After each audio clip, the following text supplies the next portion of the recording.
نحمده ونصلي ونسلم على رسوله الكريم اما بعد فاعوذ بالله من الشیطان الرجیم بسم اللہ الرحمن الرحیم۔ شاوین ذوی الاحترام والاحتشام شعبان المعظم کی مبارک اور عظیم ساعتیں اس وقت گزر رہی ہیں۔ حضرت امام قسطلانی علیہ الرحمہ نے المواہب اللدنیہ میں ایک لطیف بات ارشاد فرمائی۔ آپ فرماتے ہیں ان شعبان شہر الصلاۃ علی رسول اللہ صلی اللہ علیہ وآلہ وسلم لأن آیت الصلاۃ یعنی ان اللہ وملائکتہ یصلون علی النبی نزلت فیہ۔ آپ فرماتے ہیں کہ یہ مہینہ کتنا خوبصورت مہینہ ہے۔ سب سے پہلی بات تو اس مہینے کو آقا جی علیہ الصلاۃ والسلام نے اپنا مہینہ ارشاد فرمایا۔ دوسرا جو درود والی آیہ مبارکہ ہے جس میں اللہ تعالیٰ نے مسلمانوں کو درود و سلام کا حکم ارشاد فرمایا۔ ان اللہ و ملائکتہ یصلون، بے شک اللہ کے فرشتے ان اللہ بے شک اللہ اور اس کے فرشتے درود بھیجتے ہیں یصلون علی النبی، سرکار دو عالم صلی اللہ علیہ وسلم پر۔ یا ایھا الذین آمنوا صلوا علیہ وسلموا تسلیما، اے ایمان والو تم بھی نبی پر خوب درود اور سلام بھیجا کرو۔ اس آیہ مبارکہ میں کیا ہے؟ یا ایھا الذین آمنوا، اللہ کیا ارشاد فرماتا ہے؟ ان اللہ و ملائکتہ یصلون علی النبی، اللہ اور اس کے فرشتے درود بھیجتے ہیں کس پر؟ نبی پاک صلی اللہ علیہ وسلم پر۔ ٹھیک ہے جی، اللہ اور فرشتے کیا بھیجتے ہیں؟ درود بھیجتے ہیں۔ ٹھیک ہے جی، یہ بات سمجھنی ہے آپ نے، آیت سمجھ لیں، اس کے بعد آپ کی اپنی مرضی ہے، آپ عمل کریں نہ کریں۔ دوسرا ہمیں حکم، یہ ہوگی فرشتوں کی بات اور اللہ کی بات۔ اللہ اور فرشتے کیا کر رہے ہیں؟ درود بھیج رہے ہیں۔ اب اگلی آیت کا حصہ ہمارے لیے حکم، یا ایھا الذین آمنوا، اے ایمان والو، صلو درود بھیجو، علیہ آپ پر، وسلموا اور سلام، تسلیما۔ ہمارے لیے حکم کیا ہے؟ درود و سلام کا۔ ہمارے لیے کیا حکم ہے؟ درود و، اللہ درود بھیج رہا ہے، ہمارے لیے حکم ہے درود و۔ اس لیے ہم یہ پڑھتے ہیں الصلاۃ والسلام علیک یا رسول اللہ، الصلاۃ والسلام علیک یا حبیب اللہ، الصلاۃ والسلام علیک یا نبی اللہ، الصلاۃ والسلام علیک یا نور اللہ۔ تو ہم نے کس پہ عمل کیا؟ ہمارے لیے حکم کیا ہے؟ درود ابراہیمی میرے سر کا تاج، وہ بھی میرے سونے نبی کا درود ہے، جو بھی ہیں جتنے بھی درود ہیں، ٹھیک ہے نا جی۔ لیکن وہ افضل اعلیٰ بلند کہاں پر ہے؟ نماز کے اندر۔ حکم ہمیں کیا ہے؟ درود اور سلام۔ درود ابراہیمی صرف درود ہے، اس میں سلام نہیں ہے، وہ صرف درود ہے بس۔ حکم اللہ نے کیا دیا؟ درود و سلام کا۔ اب ہمیں اللہ کی بات ماننی چاہیے یا نہیں ماننی چاہیے؟ اللہ کی بات ماننی چاہیے۔ بعض مرتبہ نا جی یہ فرقہ واریت کی آنکھ ایسی ظالم ہوتی ہے، اینک ایسی ظالم ہوتی ہے جو قرآن و حدیث کو نہیں مانتی۔ فرقہ واریت کی اینک جو ہے نا جی، وہ قرآن و حدیث کو نہیں مانتی، وہ اپنے شیخ کی، اپنے بڑے کی مانتی ہے۔ تو جو فرقہ واریت کی اینک لگائے ہوئے لیکن دل تو حضور کی طرف مائل ہے نا، دل بھی مائل ہے حضور کی طرف، تو پھر کیا کرے؟ وہ پڑھ لیا کرے صلی اللہ علیہ وآلہ وسلم۔ ٹھیک ہے جی۔ اچھا ایک اور یار میرے ذہن میں آ گیا، نکل نہ جائے، کل سے انشاءاللہ 6:10 پہ ہم فجر کی نماز ادا کریں گے۔ کل سے انشاءاللہ 6:10 پر فجر کی جماعت انشاءاللہ ادا کریں گے۔ ٹھیک ہے جی، یہ آیت سمجھ میں آئی نا جی کہ ہمارے لیے حکم کیا ہے؟ الصلاۃ والسلام علیک، یعنی ایسا درود پڑھنا جس میں درود بھی ہو اور سلام بھی ہو۔ پہلے درود ہو پھر سلام ہو، پہلے درود ہو پھر سلام، یہ آقا جی علیہ السلام، یہ حکم ربی ہے۔ ٹھیک ہے نا جی۔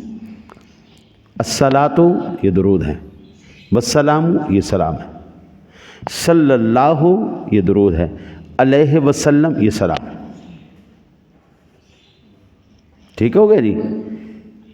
دل کھول کے پڑھا کرو، الصلاۃ والسلام علیک یا رسول اللہ، الصلاۃ والسلام علیک یا حبیب اللہ۔ حضرت امام جعفر صادق کہتے ہیں جو بندہ دن میں 700 مرتبہ درود شریف پڑھ لے نا، اللہ فرشتوں کو حکم دیتا ہے اس نے درود پڑھا میرے نبی پر، چلو اس کے درود کو بڑا اچھا سا ریپ کر کے، پیک کر کے، بڑا بہترین سا کر کے جناب رسالت مآب صلی اللہ علیہ وسلم کی بارگاہ میں پریزنٹ کرو، یا رسول اللہ آپ کے فلاں غلام نے جس کے باپ کا نام یہ ہے، اس نے آپ جناب پر یہ درود پاک پڑھا ہے، آقا جی اس کو قبول فرمائیں۔ جب حضور قبول فرما لیتے ہیں تو اب وہ فرشتوں کی ڈیوٹی ہو گئی پوری۔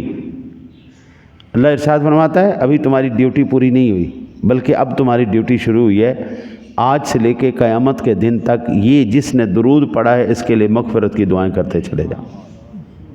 یہ آپ نے القول البدی کی صفحہ نمبر 395 پر یہ روایت موجود ہے۔ حضرت امام قسطلانی کی مواہب الدنیا کی دوسری جلد 650 نمبر یہ صفحہ ہے جو میں نے آپ کے سامنے بھیجا۔ اس لیے ہم تو الحمدللہ جھوم جھوم کے کہتے ہیں، اور انشاءاللہ اس رات بھی میرے رب نے میرے ذہن میں رکھا، انشاءاللہ یقیناً رکھے گا، انشاءاللہ فضل فرمائے گا۔ ہم پڑھتے ہیں اے شہنشاہ مدینہ الصلاۃ والسلام، زینت عرش معلی الصلاۃ والسلام، مومنوں پڑھتے رہو تم اپنے آقا پر درود، ہے فرشتوں کا وظیفہ، الصلاۃ، مل کے پڑھ جائے الصلاۃ والسلام۔ جب فرشتے قبر میں جلوہ دکھائیں آپ کا، ہو زباں پر پیارے آقا الصلاۃ، اور میں وہ سنی ہوں جمیل قادری، مرنے کے بعد میرا لاشا بھی کہے گا الصلاۃ والسلام۔ حضرت سید محمود کردی رحمۃ اللہ تعالیٰ علیہ فرماتے ہیں، بڑا خوبصورت ایک واقعہ لکھتے ہیں۔ وہ کہتے ہیں ایک بندے کا نام تھا محمد، اس کی ماں نے یہ ہمیں خبر دی ہے۔ کہتے ہیں جب وہ مرنے لگا نا تو اس نے کہا کہ میرے مرنے کے بعد نا جی ایک رکا آئے گا آسمان سے، وہ رکا اٹھا کے نا جی میرے کفن کے اوپر میرے سینے پہ رکھ دینا، اور اس رکے کے اوپر یہ لکھا ہوگا ہذہ براءۃ محمد العالم بعلمہ من النار، کہ یعنی محمد جو عالم ہے اسے علم کے سبب جہنم سے چھٹکارا مل گیا۔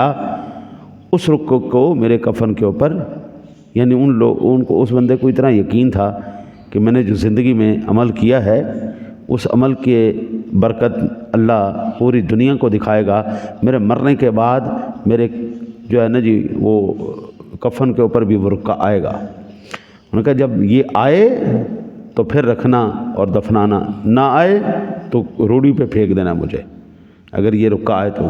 کہتے ہیں کہ جب ہم نے وہ بندہ فوت ہوا، ہم نے غسل دیا تو رکا اس کے اوپر گر گیا، ہم نے پڑھ لیا اور پڑھ کر اس کے سینے پر رکھ دیا، اور کہتے ہیں یہ زندگی میں ہم نے پہلی مرتبہ ایسا وہ پرچہ دیکھا تھا جو آگے سے پڑھتے تھے تب بھی پڑھا جاتا تھا، جب پیچھے سے پڑھتے تھے تب بھی پڑھا جاتا، ٹرانسپیرنٹ۔ آج کل ہمارے لیے آسان ہو گیا نہیں، ایسے وہ آ چکے ہیں ٹرانسپیرنٹ قسم کی تختیاں، آگے لکھو تو پیچھے سے بھی پڑھا جاتا ہے، پیچھے لکھو تو آگے سے بھی، بلکہ پیپروں کے اندر وہ کہتے ہیں کہ ایسا ہی گتا لے کے آؤ جو آگے پیچھے سے پورا نظر آئے، تم چیٹنگ نہ کر لو۔ تو کہتے ہیں جی اس کے اوپر کیا چیز تھی وہ جو ایسی بڑی خاص بات ہو جو اس رکے کے اوپر لکھی ہوئی تھی؟ انہوں نے فرمایا کانا اکثر عمل ہی دوام الذکر مع کثرت الصلاۃ علی النبی صلی اللہ علیہ وسلم، کہ یہ کون سا ایسا اس کا عمل تھا جس عمل کی وجہ سے اس بندے کو مرنے کے بعد بھی رکا آسمانوں سے آئے، یہ جنتی ہے، ہاں جی۔ تو انہوں نے کہا اس کا ایک ہی کام تھا، جب بھی کوئی بھی ذکر کرتا، ایک تو اللہ کا ذکر کرتا کثرت کے ساتھ، دوسرا جب بھی ذکر کرتا نبی پاک صلی اللہ علیہ وسلم پہ درود پاک لازمی پڑھتا تھا۔ بندے کی عادت تھی ہر کام کے ساتھ سرکار دو عالم صلی اللہ علیہ وسلم پہ درود پاک، ذکر کرتے رہنا، درود پڑھتے رہنا، ذکر کرتے رہنا، درود پاک پڑھتے رہنا۔ اللہ تعالیٰ سے ہم دعا کرتے ہیں اللہ سنا اپنے حبیب کریم علیہ الصلوۃ والتسلیم کا صدقہ ہمیں بھی حضور سرور دو عالم صلی اللہ علیہ وسلم پر درود اور اپنے ذکر کی کثرت کی توفیق عطا فرمائے۔ حضرت علامہ ابن رجب حنبلی علیہ رحمہ لطائف المعارف میں کچھ علماء کی ماہ شعبان میں عبادت اور تلاوت تلاوت کلام باری تعالیٰ کے لیے خاص اہتمام کرنے کا ذکر فرماتے ہیں. کہتے ہیں کہ جب ماہ شعبان المعظم آتا تو عمرو بن قیس ملائی علیہ رحمہ اپنی دکان کو تالا لگا دیتے اور تلاوت کلام پاک میں مصروف ہو جاتے. اور حضرت حبیب بن ابی ثابت علیہ رحمہ ماہ شعبان کے آنے پر فرماتے ہیں ھذا شہر القرآ، یہ قاریوں کا مہینہ ہے جی، یہ قرآن پڑھنے والوں کا مہینہ ہے. حضرت ابو معمر فرماتے ہیں ماہ شعبان المبارک نے بارگاہ الہی میں عرض کی، اے میرے اللہ، اے میرے رب، تو نے مجھے 2 عظمت والے مہینوں رجب اور رمضان کے درمیان میں رکھا ہے، تو یا اللہ میری فضیلت کیا ہے؟ رجب بھی بڑا فضیلت والا مہینہ ہے، رمضان بھی بڑا مہینہ، یا اللہ میری کیا فضیلت ہے؟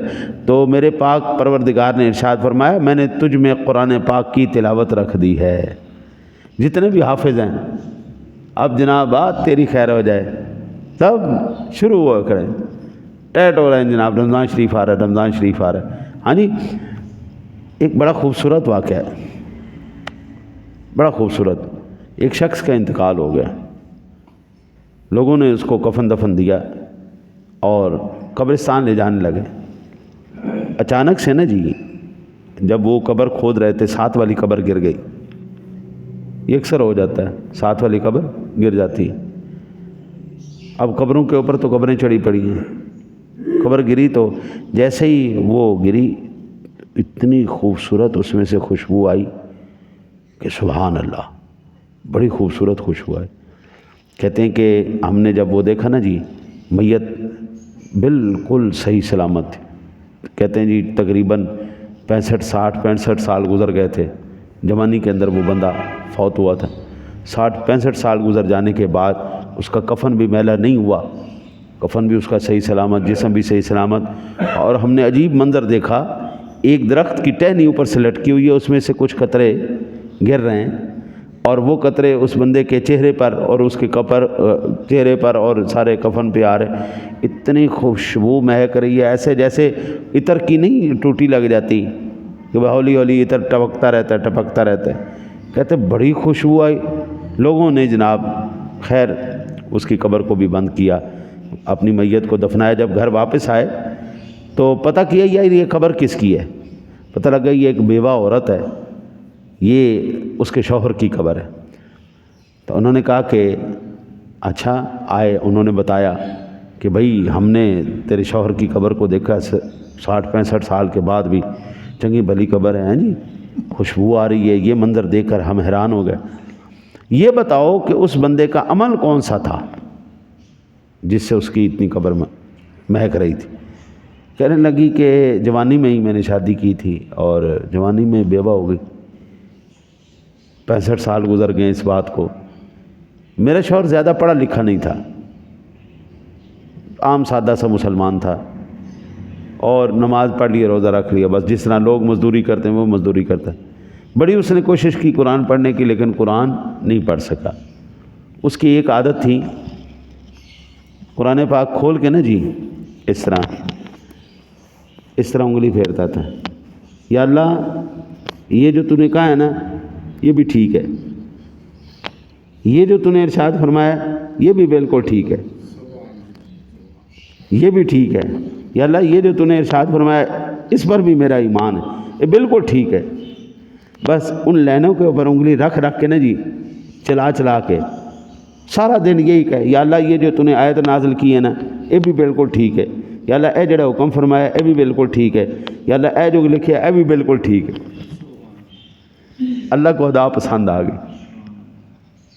میں نے آپ کو عرض کیا تھا نا جی کل کہ ایک بندے کو میں نے یار کوئی 20-22 سال میں نے کوشش کی قرآن پڑھ جائے، 20-22 سال کوشش کی لیکن وہ بندہ قرآن نہیں پڑھ سکا.